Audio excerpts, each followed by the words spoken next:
The CEO of Kalshi recently said one of the most cursed things I've ever heard. In case you don't know, Kalshi is a prediction market where you can bet on basically any event. Their CEO gave an interview where he said the long-term goal is to financialize everything and create a tradable asset out of any difference in opinion. Yeah, man, that's awesome. You should totally be able to bet on whether your grandmother will make it into her 90s and then parlay that into a second leg on whether your grandfather will get remarried within a year with an over-under of 60 for the age of his new wife. These guys just want to turn everything into a casino. Not everything has to be gambled on. I don't want to be able to bet on whether Sydney Sweetie and Glenn Powell will get together or which tooth my 5-year-old will lose first. This is a perfect example of how divorced our economy has become from actual material conditions. They're not producing anything. They're not making anything of value. They're just letting you gamble on what the next Labubu will be called and then letting you pay them for the privilege.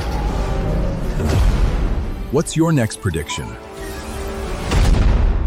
Of losing money. It would be more honest if they said their real business model was just give us some of your money. We want some of your money. They want it to sound high-minded, like it's a sensible financial vehicle. One investor told the New York Times some users might use bets on Kalshi as kinds of hedges against risks like weather. There's already insurance for that. You don't need to take the over on whether a hurricane will make landfall as a category 4. Think about how much of a disaster this could be. We've already seen suspensions and arrests for gambling in every major sports league. Now imagine you're a member of Congress and you can bet on whether there will be a government shutdown. Or you have access to the president's NyQuil and you can bet on how many times he'll fall asleep during a meeting. CNN just announced that they're partnering with Kalshi, which is great. Now you can gamble on the news while you're watching it. We're waiting on the imminent release of the Epstein files. The over-under on mentions of Trump is 5,207. If you want to take that bet, go to Kalshi.com.